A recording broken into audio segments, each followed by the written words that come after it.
आज आईपीएस रामगोपाल गर्ग ने बतौर दुर्ग एसपी पदभार ग्रहण किया और पदभार ग्रहण करने के ठीक बाद एक बड़ी कार्रवाई दुर्ग जिले में हुई है। अवैध शराब की भरी ट्रक को दुर्ग पुलिस ने पकड़ा है, जिस ट्रक में लगभग 200 पेटी शराब थे। दरअसल पूरा मामला ये है कि पुरानी भिलाई का मामला है। मध्य प्रदेश से शराब की ट्रक आई हुई थी, जिसको हथखोज में रखा गया था, हथखोज के बंद फैक्ट्री में रखा गया था। इसकी सूचना पुलिस तक मिलती है और पुलिस जब छानबीन करती है तो एक बंद फैक्ट्री में पहुंचती है जहां ट्रक रखा रहता है। जैसे ही पुलिस अंदर जाती है तो दो लोग ट्रक में सोए रहते हैं। जब उनसे बातचीत करती है, उनसे पूछताछ करती है तो ट्रक में राखड़ होना बताया जाता है, मगर जब पुलिस ठीक से खोजबीन करती है, छानबीन करती है तो राखड़ को हटाकर, क्योंकि ट्रक में 2 कंपार्टमेंट बनाए गए थे जिसमें एक में राखड़ रखा गया था जिससे पुलिस की आंखों में धूल झोंका जा सके, और उसके ठीक सामने वाले कंपार्टमेंट में शराब रखी हुई थी। खोजबीन करने के बाद शराब बरामद होती है, 200 पेटी शराब होती है। इसके बाद पुलिस जांच में जुट जाती है कि कई सारे प्रश्न खड़े होते हैं कि आखिर ये शराब आई कहाँ से है, क्योंकि चुनावी समय है, आचार संहिता लागू है, तो शराब कहीं चुनाव में खपाने के लिए तो नहीं आई। क्या कुछ है, किसने शराब मंगाई, किसकी वो फैक्ट्री है, और आखिर वो ट्रक वहाँ क्या कर रहा था, सारी सवालों के जवाब पुलिस ढूंढ रही है। अभी जांच में है, जांच का विषय है और कोई चीज़ें पता नहीं चल पाई है। अभी सिर्फ इतनी जानकारी मिली है कि 2 व्यक्ति, एक का नाम गणेश और दूसरे का नाम सैयद, जो उस ट्रक में मिले हैं, ट्रक के साथ मिले हैं, वो महाराष्ट्र से, मध्य प्रदेश से, माफ़ कीजिएगा, मध्य प्रदेश से ट्रक को लेकर आते हैं और यहाँ एक बंद फैक्ट्री में रखते हैं। आगे की जो भी जानकारी होगी हम आप तक पहुँचाने का प्रयास करेंगे। दुर्ग के नए एसपी द्वारा आज पहली बार प्रेस कॉन्फ्रेंस लिया गया। इस प्रेस कॉन्फ्रेंस में क्या कुछ हुआ आप खुद देख लीजिए। धन्यवाद। सर का स्वागत है। Thank you. और अब मैं चाहता हूं कि सर अपना परिचय के साथ में आगे बात करें। सर, आज मैंने प्रातः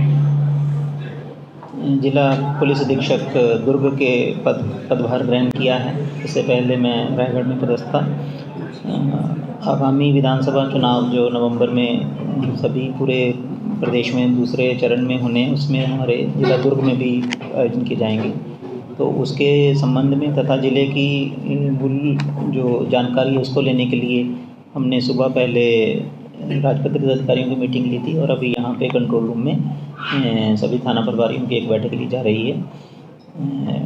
मैं आप सब लोगों का, पत्रकार बंधुओं का हमारे यहाँ कंट्रोल रूम में, पुलिस कंट्रोल रूम में स्वागत करता हूँ और उम्मीद करता हूँ कि निष्पक्ष और शांतिपूर्वक चुनाव करवाने में, ठीक है, आप सब लोग पुलिस का जो सहयोग बनता है उसको करेंगे।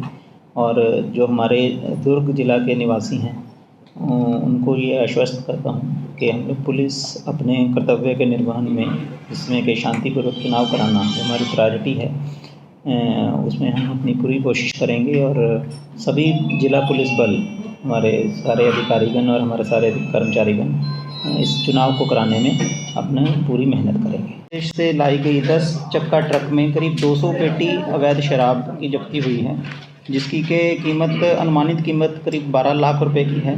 और अगर ट्रक की कीमत भी 7.5 लाख जोड़ दी जाए उसमें, तो करीब 19,50,000 रुपये की आज एक अच्छी जब्ती की कार्रवाई हुई है। तो इसमें जो आरोपी थे उनके द्वारा ट्रक में पीछे जो राखड़ है उसको भरकर रखा गया था ताकि कि पुलिस की चेकिंग में उसको छुपा लिया जाए, परंतु हमारे टीम है, जिसमें कि हमारे एडिशनल एसपी साहब और उनकी पूरी टीम, क्राइम की टीम, उन सब ने अच्छी कार्रवाई की है और अच्छी इन्फॉर्मेशन नेटवर्क डेवलप किया, जिससे कि इतनी बड़ी जब्ती हो सकी है।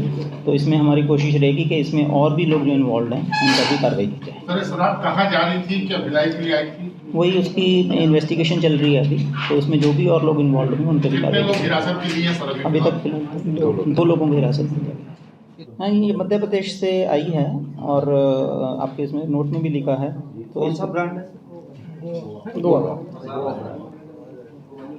बोतल है कि क्वार्टर 180 ml। ये किस दिन से दुर्ग पुलिस अब तक एक बढ़िया ऐसी कार्यशैली में काम, सर दुर्ग पुलिस एक ऐसी कार्यशैली में काम कर रही थी कि अगर कोई भी अपराध घटे या कुछ भी हो तो व्हाट्सएप ग्रुप में अपडेट हो जा रहा था, लेकिन वो चीज़ गायब हो गई थी। क्या फिर से वो चीज़ें आएंगी, पारदर्शिता होगी कि नहीं होगी? तो आपसे डिस्कस कर लेंगे कैसे सिस्टम चल रहा था, जो आप लोगों को भी सुविधाजनक हो और हमारे लिए भी सुविधाजनक हो, वो सिस्टम अपनाएंगे ताकि हमारी इन्वेस्टिगेशन भी कॉम्प्रोमाइज़ ना हो और आप लोगों को सारी खबर भी मिल जाए इस तरीके का। नहीं, अच्छा तो सारी इन्वेस्टिगेशन में अभी जो तथ्य आएंगे, अभी कुछ जानकारी ऐसी है जो भी शेयर नहीं की जा सकती, जैसे ही तथ्य आएंगे उसके बारे में आगे कार्रवाई करेंगे। सर, जैसा कि आप सभी को पता है कि आचार संहिता लागू हो चुकी है, तो इस दौरान ज़्यादातर मारा पिट्टी का संदेह रहता है हर किसी की पार्टियों को लेकर स्पेशली। तो सर जो इससे पहले हमारे अभिषेक पल्लव सर थे, उन्होंने एक मैनिफेस्टो इंट्रोड्यूस कराया था जिसके कारण सारे जो हथियार थे उसको पूरी तरह से हला के दिया जा सकता था, यहाँ डस्टबिन लगाया जाता था, उसे हथियार दिया जाता था। क्या सर ऐसा वापस इंट्रोड्यूस हो सकता है सर? नहीं, बिल्कुल, जो भी अच्छी प्रथाएं समय समय पर विभिन्न पुलिस अधीक्षकों और हमारे अन्य पुलिस अधिकारियों ने चलाई हैं, जो भी यहाँ पे और संभव होगी। नहीं, बिल्कुल, जैसे पेट्रोलिंग हुई या अन्य प्रकार की नाकेबंदी हुई, वो सारी विजिबल पुलिसिंग का एक हिस्सा रहती हैं। उसको और सुदृढ़ पहले भी चलती रही है यहाँ पे, उसको और सुदृढ़ करने की कोशिश की जाए। आज यहाँ पे हमारे थाना पुरानी भिलाई में एक अच्छी कार्रवाई हुई है। और एक सबसे बड़ा वीआईपी विधानसभा है पाटन, इस बारे में क्या कहना चाहिए? नहीं, देखिए, चुनाव हमारे यहाँ 6 विधानसभा में हैं और 2 हमारे जो साजा और बेमित्रा, उनके कुछ आंशिक मतदान केंद्र हमारे दुर्ग जिला में पड़ेंगे। तो हमारी तो हमसे जो चुनाव आयोग की और एज ए पुलिस ऑफिसर हम सबसे एक्सपेक्टेशन यही रहती है कि हम निष्पक्ष रूप से चुनाव कराएं। तो कोई भी कॉन्स्टिट्यूंसी हो, उसमें जो भी प्रत्याशी हैं वो अपना प्रचार प्रसार पब्लिक में करें और जनता उनको उनकी पॉलिसी से प्रभावित होकर या उनकी जो भी एक्सपेक्टेशन है उनको अपने तरीके से समझकर बिना किसी भय के या पक्षपात के उसमें अपना मतदान कर सकें।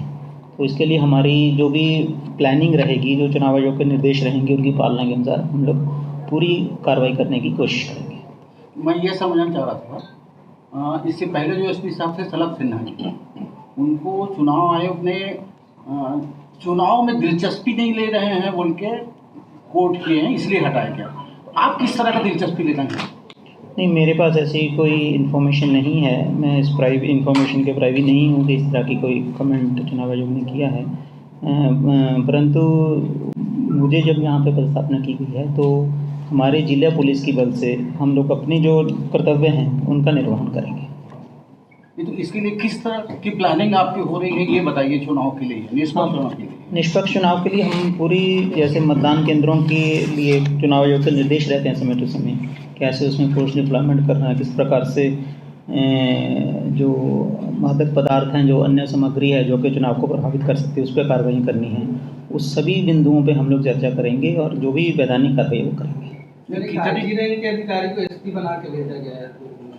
नहीं, ऐसा नहीं है। जो शासन तय करता है किसी की भी पदस्थापना किसी कार्य के लिए, वो उसके मुताबिक ही होती है। सर, आज कुछ कार्रवाई हुई है शराब को लेकर, उसकी भी जब तरह से है, पहले ये चावल चर्चा में है, अलग से बता देते हैं इसके बारे में। चुनाव को लेकर साहब अभी कुछ तय हुआ है क्या? आपके यहाँ के इतने पोलिंग बूथ को संवेदनशील अपन ने बनाया है? और नहीं, वो चुनाव आयोग से चर्चा करके उनके अधिकारी जो उनके ऑब्जर्वर्स भी आते हैं, सब बिंदुओं पे कार्रवाई समय समय पर होती रहती है। महज 33 दिन के चुनाव में कैसे आप समझ पाएंगे पूरी बढ़िया को कैसे कंट्रोल कर पाएंगे? नहीं, ऐसा हमारे अधिकारी जो हैं लगातार यहाँ पे काम कर रहे हैं, सबसे चर्चा करके और सभी बिंदुओं के सब पुराने जो रिकॉर्ड्स हैं उनको पढ़ के उसको समझा जाएगा और पुलिसिंग के जो ग्राउंड लेवल की व्यवस्था है उसको और इम्प्रूव करने की कोशिश की जाएगी। एज ए पुलिस अधीक्षक दुर्ग यहाँ पे चार्ज लिया है और हमने अपने पुलिस अधिकारियों के साथ, पहले राजपत्रित अधिकारियों के साथ और फिर थाना प्रभारी राजपत्रित अधिकारी सभी के साथ एक इंट्रोडक्टरी मीटिंग और चुनाव से संबंधित जो इशू हैं, चुनाव मतदान केंद्रों के संबंधित, इस बारे में भी चर्चा की गई है। साथ ही हमारे यहाँ आज थाना पुरानी भिलाई में एक अच्छी कार्रवाई हुई है जिसमें कि एक ट्रक में करीब 200 पेटी अवैध शराब, जिसकी कीमत लगभग 12 लाख रुपए है और ट्रक की कीमत 7.5 लाख, 19,50,000 का माल जब्त किया गया है, जिसमें कि आरोपियों द्वारा चालाकी से उसको छुपाने की कोशिश की गई थी। ट्रक को 2 कंपार्टमेंट में डिवाइड कर एक पीछे के हिस्से में राखड़, ताकि जब पुलिस चेक करे उसमें ऐसा लगे कि उसमें कोयले की राखड़ ही रखी गई है। परंतु हमारे पुलिस कर्मियों ने, स्पेशली हमारी anti crime and cyber unit की जो टीम है उसके द्वारा और थाना की टीम के प्रभारी हमारे नरेश पटेल जी और उनके सभी साथी और हमारे राजपत्रित अधिकारी DSP Rajiv Sharma ji, Abhishek Jha ji additional SP आनंद साहू जी और अनुराग झा जी, इन सब ने मिलकर बहुत ही अच्छी कार्रवाई करी है और 2 आरोपियों को गिरफ्तार किया गया है और अन्य कोई भी अगर इस केस से, इस क्राइम से जुड़े होंगे, उन सब पर भी कार्रवाई की सर जाएगी। इस मामले में जो यार्ड के साथ जो कंपनी है, उस कंपनी के मालिक के खिलाफ में भी नहीं, कार्रवाई उसमें भी विवेचना चल रही है और अगर उनकी इन्वॉल्वमेंट पाई जाती है तो उन लोगों पर भी कार्रवाई की सर, ये जाएगी। तस्कर बाहर के थे कि ये लोकल थे और कहाँ ले जा रहे थे? ये सारी चीज़ें अभी, क्योंकि प्रथम दिशा भी अरेस्ट किया गया है उनको और आगे पूछताछ जारी है। जो भी इसमें और तथ्य आएंगे उसके बारे में अगर हम विवेचना कर आपको सूचित सर, एक बात और सामने आई सर कि ट्रक को कोई कार पायलट कर रही थी और वो मौके से तुरंत फरार हो गई, क्या उसे भी खोजा जाएगा? नहीं, बिल्कुल जो भी इसमें इन्वॉल्व हैं उसमें जरूर सब पे कार्रवाई की जाएगी। चुनाव में खपाने के लिए शराब को लेकर के आया गया था। नहीं, अभी तक ऐसा कोई तथ्य नहीं आया है, परंतु अगर ऐसा तथ्य प्रकाश में आया तो किसी भी प्रकार की कोताही नहीं बरती जाएगी। किसी के भी खिलाफ अगर सबूत मिलेगा तो उसको जरूर कार्रवाई की जाएगी। सर, आदर्श आचार संहिता सक्रिय है, लागू है, उसके बाद अब जिस तरह से शांतिपूर्ण चुनाव करवाने के लिए 6 विधानसभा सीटों में पुलिस के सामने कितनी बड़ी चुनौती है, किस तरह से आएगी? नहीं, बिल्कुल हमारे यहाँ पे 6 विधानसभा हैं और 2 आंशिक विधानसभा के कुछ मतदान केंद्र हमारे आते हैं, तो करीब 1400 से ज़्यादा मतदान केंद्र हमारे एरिया में रहेंगे, तो जिनमें के सुरक्षा व्यवस्था लगाना और ऐसे ही चुनाव आयोग के आचार संहिता लगने के बाद हमारी स्टैटिक सर्वेलेंस टीम और फ्लाइंग स्क्वाड्स भी एक्टिवेट हो गए हैं, तो उनके लिए बल उपलब्ध कराना, फिर चुनाव के समय जो बाहर से फोर्स आएगी, सेंट्रल पैरामिलिट्री फोर्सेस आएंगी, उनको रुकवाने की व्यवस्था कराना और अन्य बहुत प्रकार के एडमिनिस्ट्रेटिव अरेंजमेंट्स रहते हैं। इनको सभी को करने के लिए हम लोग डिटेल्ड प्लानिंग करेंगे और हमारी ये कोशिश रहेगी कि दुर्ग ज़िले में हम लोग पूरा शांतिपूर्वक और निष्पक्ष रूप से चुनाव करवा सकें। बॉर्डर्स पे विशेष नज़र आप लोग रख रहे हैं, जिससे बॉर्डर्स पे जो शराब वगैरह आ जा रही है, अन्य चीज़ें, साड़ियाँ वगैरह या अन्य चीज़ें आ जा रही है, तो इस पर बॉर्डर्स पे क्या ध्यान देंगे? नहीं, बिल्कुल हमारे जो सीमावर्ती ज़िले हैं उनसे भी हम लोग लगातार मीटिंग करते रहते हैं, पूर्व में भी हुई हैं हमारे आईजी साहबान लोगों के निर्देशन पर, मार्गदर्शन पर, तो भविष्य में भी उनसे कोऑर्डिनेशन जारी रहेगा और जितने भी हमारे कलीग्स हैं बॉर्डर जिलों के, उन सब से हम लगातार टच में रहते हैं। सर, पैरामिलिट्री की 4 बटालियन की मांग की गई है दुर्ग पुलिस के द्वारा, और क्या मांग? नहीं, वो अभी पुलिस मुख्यालय और चुनाव आयोग के बीच में जो चर्चा होगी, हमारे यहाँ से जो विभिन्न जिलों से जो मांग पत्र जाते हैं उसके बेसिस पे होगा, तो जो भी फोर्स हमें उपलब्ध कराई जाएगी वो हमारी डिमांड्स को, हमारी रिक्वायरमेंट्स को देखते हुए कराई जाएगी और मुझे उम्मीद है कि सफिशिएंट फोर्स हमें प्रोवाइड